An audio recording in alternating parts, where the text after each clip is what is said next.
देखिए, मैं आज मेरी जितनी उम्र है, मेरी ज़िंदगी में मैं आपको कसम खा के कह सकता हूं कि आज तक मैंने जितनों को वोट दिया सिर्फ मजलिस इत्तेहादुल मुस्लिमीन को वोट दिया। मैं अपनी ज़ाती बात कर रहा हूं। मैं आज तक भी पिछले पार्लियामेंट इलेक्शन में मैं महाराष्ट्र में था, इसलिए वोट का इस्तेमाल नहीं करा। इससे पहले के जितने इलेक्शंस हुए तमाम इलेक्शनों में मैंने मजलिस इत्तेहादुल मुस्लिमीन को वोट दिया। मैं जिसको वोट दूंगा मैं उसी तो सवाल करूंगा। मान लो अगर मेरे पैसे कहीं उजाले में गिर गए तो मैं उजाले में ढूंढूंगा ना उसको। मेरे पैसे उजाले में गिर गए, मैं जाके अंधेरे में ढूंढूंगा तो कहाँ से मिलेंगे मेरे को? नहीं मिलेंगे। मैं जिनको वोट दे के कामयाब करा, मेरे जो कायद है, मेरी जो लीडरशिप है, मेरे नाम से जो मुसलमानों के तहफ़्फ़ुज़ के नाम से जो लोग वोट लिए, मैं उनसे सवाल करूंगा। मैं क्या के चंद्रशेखर राव को वोट दिया? क्या याकुतपुरी की आवाम के चंद्रशेखर राव को वोट दी? क्या चंद्रान गुट्टे की आवाम के चंद्रशेखर राव को वोट दी? क्या बहादुरपुरा बहरहाल मजलिस के जितने 7 हल्के, क्या ये लोग टीआरएस को वोट दिए? नहीं दिए। ये लोग वोट MIM को दिए। देखिए, जमहूरियत में यही तो होता है। हम जिसको वोट देते हैं हम उससे सवाल कर सकते हैं। हम जिसको वोट देते हैं हम उनको मजबूर करते हैं कि आप काम करिए। अब हमारी मस्जिद शहीद हो गई तो क्या मैं उत्तर प्रदेश जाके आजम खान को बोलूँ कि मेरी मस्जिद शहीद हो गई, आप आवाज़ उठाओ बोल के? मैं कहीं को बोलूँगा? उन्हें बोलेंगे हेलो हु आर यू पूछेंगे मेरे को। उन्हें बोलेंगे जाओ भाई, वो तुम्हारे पास इतनी बड़ी दाढ़ी, इतनी बड़ी शर्वानी, इतनी बड़ी टोपी वाले हैं, उनसे सवाल करो बोलेंगे उन्हें। तो मैं अब मैं दूसरों से सवाल कैसे करूं? मेरे गिरेबान में जो दाग लगे हैं मैं अपनों से बोलूंगा। मैं क्या करूं जाके? अब क्या योगी आदित्यनाथ से डिमांड करूं? 4 महीना वहाँ पे सेक्रेटरीट में 2 मस्जिदें शहीद हो गए, आप तामीर कराइए बोल के मैं उससे सवाल करूं? मैं कैसे कर सकता हूं? मैं कर भी नहीं सकता। मैं जिसको वोट दिया मैं उससे सवाल करूंगा, ये मेरा जमहूरी हक है। आदमी MIM को आप हमारे एरिया में अच्छे रोडां दलाओ साहब बोल के वोट नहीं देते, अच्छी बिल्डिंगा बनाओ साहब बोल के नहीं देते, ब्रिजा बनाओ साहब बोल के नहीं देते। हम सिर्फ और सिर्फ, ये बात असद साहब को भी अच्छी तरीके से मालूम है और शहर हैदराबाद की आवाम के दिल को भी मालूम है, हम सिर्फ और सिर्फ ये सोच के देते नमक का कंकर है मुसलमानों के बीच में, इसको वोट दिए तो काम रहता भाई, चलो कम से कम कल बुरा वक्त आया तो ये लोग आवाज़ तो उठाते कम से कम बोल के वोट देते। अब वो मतलब भी हमारा अगर पूरा नहीं हो रहा तो हम सवाल किससे करेंगे? अब एक ही काम बाकी रहेगा, शहर हैदराबाद की आवाम को अपने अपने घर में जानिमाज बिछाना, अल्लाह से रो रो के दुआ करना कि अल्लाह या तो मस्जिद बना दे या झूठे लोगों को निस्तो नाबूद कर दे बोल के दुआ करना पड़ता। आवाम को नई नई बातों से जो है बहलाया जा रहा है, लेकिन हकीकी मसलों पर सब खामोश बैठे हुए हैं। मस्जिद की, सेक्रेटेरिएट की, मसाजिदों की शहादत पर सबके मुंह पे लखवा मारा हुआ है, सबके मुंह पे ताला लगा हुआ है। आप बर्थडे का विश करने आता आप लोगों को, अखबारों में आधे आधे पेज का इश्तिहार, एक एक पेज का इश्तिहार देने आता आप लोगों को, KTR की बर्थडे पे विश करने आता, मस्जिद की शहादत पे आपको आवाज़ उठाने नहीं आता। 27 साल तक बाबरी मस्जिद का नारा लगा के दुनिया भर, हिंदुस्तान भर के अंदर महाराष्ट्र जाते हैं तो महाराष्ट्र के अंदर सबसे पहली तकरीर में बाबरी मस्जिद का जिक्र करते हैं, बिहार जाते हैं तो बिहार में बाबरी मस्जिद का जिक्र करते हैं, और बिहार के अंदर जब बाबरी मस्जिद का जिक्र करते हैं, आपके शहर हैदराबाद के अंदर, तेलंगाना के अंदर मस्जिदों को शहीद कर दिया गया। सेक्रेटेरिएट के अंदर जो CM का कैंप ऑफिस है उसके अंदर शहीद कर दिया गया, लेकिन उस पर कोई गुफ्तगू नहीं की जाती, उसके ऊपर सवालात नहीं उठाए जाते। वो इसलिए नहीं उठाए जाते क्योंकि हुकूमत के हर फैसले को अपना फैसला मानते हुए हुकूमत की चापलूसी, हुकूमत की जी हुजूरी के अंदर आज हमारी क़यादत मुलव्वस है। अगर हमारी क़यादत इसी तरीके से रहेंगी, देखिए दरअसल बाबरी मस्जिद का 27 साल का मुकदमा हमारा क्या था? ज़मीन का झगड़ा था। ज़मीन यानी जिस जगह मस्जिद है, एक बार जिस जगह मस्जिद मानकर वहाँ पर अल्लाह के नाम से सज्जा कर दिया गया, वो मस्जिद ता क़यामत तक वो जगह मस्जिद ही रहेंगी। आपको हक़ नहीं है वो तोड़ के दूसरी जगह नहीं बनाने की, हक़ नहीं है आपको।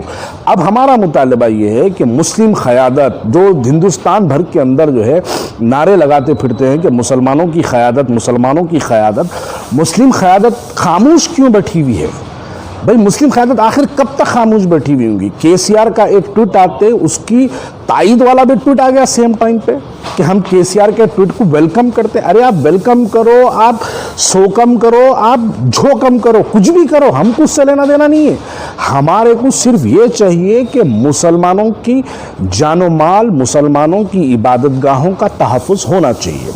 आप देखिए पिछले मई से लेकर आज तक तेलंगाना के अंदर 3 मस्जिदें और 2 आशुरखाने शहीद कर दिए गए। 2 आशुरखाने, एक आशुरखाना हज़रत अब्बास रज़ी अल्लाह तआला अन्हु के नाम से और एक अंबरपेट पर, और एक आशुरखाना हज़रत इमाम हुसैन रज़ी अल्लाह तआला अन्हु के नाम से नारायणपेट पर शहीद कर दिया गया। उस पर हमारी जमात की खामोशी।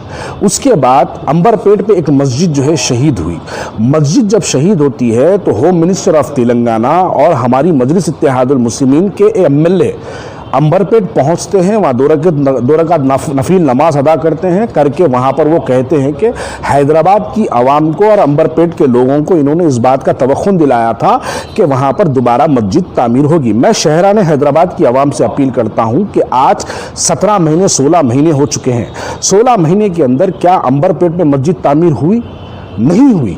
भाई आपके झूठे वादों से फिर हम कैसे यकीन कर लें कि सेक्रेटेरिएट के अंदर हमारे साथ इंसाफ होगा? और कोर्ट को जाके एक खाता काट के दे आने वाला पिटीशन हाई कोर्ट में डाले। अरे मैं पूछना चाहता हूँ, जाकिर हुसैन जावेद जो है मजलिस इत्तेहादुल मुस्लिमीन के राजेंद्र नगर के कैंडिडेट है, मैं उनसे एक सवाल करना चाहता हूँ कि आप कैसे हाई कोर्ट के अंदर सेटिस्फैक्ट्री आप जो है जज आपके जजमेंट में ये आता है कि पिटिशनर इज सेटिस्फाइड। आप कौन होते? आपके बाप की मिल्कियत है वो, आप कैसे सेटिस्फाई होते? या आपके वालिद आपकी माँ को मेहर में दिए जो रकम है वो? नहीं हो सकती। ये हमारी मस्जिद है, हमारी मस्जिद किसी की मिलकर आप कैसे सेटिस्फाई होते? आप कैसे सेटिस्फाई कर ले अपने आप को कि मस्जिद जो है दूसरी जगह तामीर होगी तो हाँ आई एम सेटिस्फाइड करके कैसा लिखते हैं उसके ऊपर? आप नहीं मान सकते। मस्जिद आपकी नहीं होती, मस्जिद मेरी नहीं होती, मस्जिद अल्लाह का घर होता है। जब अल्लाह का घर होता है तो वो एक कौम का मसला होता है। आप अकेले जाके कैसे जो है उसको सेटिस्फैक्ट्री आंसर बोल के एक्सेप्ट कर लेके आते हैं? ये गलत। जनाब दरअसल क्या है, हुकूमत के जो लिए हुए फैसले को कोर्ट के जरिए अप्रूव कराने की कोशिश में ये कामयाब हो गए जजमेंट लाके। अगर मैं हैदराबादी मिसाल में बोलूँ तो अपने हाथा काट के कोर्ट में दे के आ गए, उसके बाद क्या लड़ते, उसके बाद क्या खाते? आप कुछ नहीं कर सकते। दरअसल ये जब मिल्लत के मफाद की आवाज़ उठाने वाले ख़त्म हो जाएंगे तो मिल्लत के साथ तो नाइंसाफ़ी होगी। तो हमारा यही कहना है कि मिल्लत के साथ इंसाफ हो और हमारी मुस्लिम क़यादत जो हिंदुस्तान भर के अंदर मुसलमानों की क़यादत का नारा लगाते हैं, हम उनसे दर्दमंदाना अपील करते हैं कि आप फौरी तौर पर हुकूमत से नुमाइंदगी करिए और उनके खांधे पर रख के गोली चलाना छोड़ दीजिए।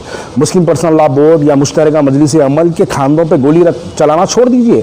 आप खुद डायरेक्ट असदुद्दीन अवैसी साहब, अकबरुद्दीन अवैसी साहब डायरेक्ट सवाल करिए हुकूमत से कि मस्जिद की शहादत हुई, क्या दोबारा उसी जगह मस्जिद तामीर होगी या आप दूसरी जगह तामीर करेंगे, या 2 मस्जिदें शहीद हुई? आप इसका जवाब शहर हैदराबाद की आवाम को दीजिए। ये 2 ही रास्ते हमारे पास बाकी है। बिल्कुल हम सवाल वही तो कर रहे हैं ना कि हमारा सवाल यही है कि भाई महमूद अली साहब आके वहाँ पे जो है अंबरपेट पे मस्जिद की शहादत के बाद नारा लगा के गए, मस्जिद वहीं बनेंगी, दोबारा वहीं बनेंगी, यहीं बनेंगी, अच्छी बनेंगी बोल के गए। मैं आपके चैनल के जरिए आपके लोगों से सवाल कर रहा हूँ कि आज 16 महीने हो गए मस्जिद की शहादत को। 3 मई 2019 का वाक़या है वो, 3 मई 2019 का वाक़या है। आप बताइए 16 महीने में महमूद अली साहब जो कि TRS पार्टी का सबसे बड़ा मुस्लिम चेहरा है, उनके कहने के बावजूद भी अगर वहाँ पर मस्जिद दोबारा तामीर नहीं होती है तो अब सवाल किससे करें? हम किससे पूछेंगे? अब यानी आपका बोलने का मतलब है कि हम सवाल किसी से ना करें। क्यों नहीं करना भाई? जमहूरियत में हमारा हक है। मैं एज बीइंग ए इंडियन, ये मेरा राइट है, राइट टू आज की क्वेश्चन। मैं पूछ सकता हूं कि क्यों नहीं बनी मस्जिद वहां पे। मैं बराबर पूछूंगा और मैं उन लोगों से भी पूछूंगा जो लोग TRS की तायीद करें। मैं उन लोगों से भी पूछूंगा जो लोग KCR के नारे लगाए डिस्ट्रिक्ट फिर के, मैं उनसे भी सवाल करूंगा। मैं उनसे भी सवाल करूंगा उलमाए मशाखीन के जो जाके KCR की अखबारों में आके पलट के बैठ के प्रेस कॉन्फ्रेंस करके KCR की तायीद करे। वो तमाम लोगों से मैं अब सवाल करूंगा कि आपने KCR की तायीद की थी, KCR की ऑफिस में हमारे 2 मस्जिदें शहीद हो गई, सेक्रेटेरिएट में जिसको मंत्रालय बोलते हैं, सेक्रेटेरिएट के अंदर हमारी 2 मस्जिदें शहीद हो गई। इन्होंने नहीं कर सकते, इन्होंने कर भी नहीं सकते। अगर इन्होंने करे तो वो दिन भी हैदराबाद वाले देख लेते। एक ही दिन के अंदर अकबरुद्दीन अवैसी साहब संगारेड्डी की, अकबरुद्दीन अवैसी साहब आदिलाबाद की जेल में थे और असदुद्दीन अवैसी साहब मुतंगी की जेल में थे। ये हुकूमतों से लड़ने का इन्होंने अंजाम देख लिया, सो है वो अंजाम दोबारा फिर नहीं आना बोल के इन्होंने खामोश बैठ गए। तो इसलिए मैं कहता हूं कि आज मिल्लत के मफादात से ज़्यादा ज़ाती मफादात को तरजीह दी जा रही है। तो जब ज़ाती मफादात को तरजीह दी जाती है तो मिल्लत के मसाइल पे आवाज़ उठाने वाला कोई नहीं रहेगा। अरे मेरी मस्जिद शहीद हुई तो मैं क्या मेरे लीडर से सवाल नको करूं? मेरा हक बनता सवाल करने का। नहीं करना तो आप एक काम करो, मेरे को नाम बोल दो, किसके पास जाके पूछना, किसको जाके मैं सवाल करूं, जाके पूछ लो। मेरे को ये भी बोल डालो भाई कि नहीं आप असद साहब से सवाल नहीं करना मस्जिद की शहादत पे, आप जाओ जाके आप उत्तर प्रदेश के आजम खान से सवाल करो, आप जाओ जाके आप उत्तर प्रदेश में जो है वो महाराष्ट्र में अबू आसिम आजमी से सवाल करो।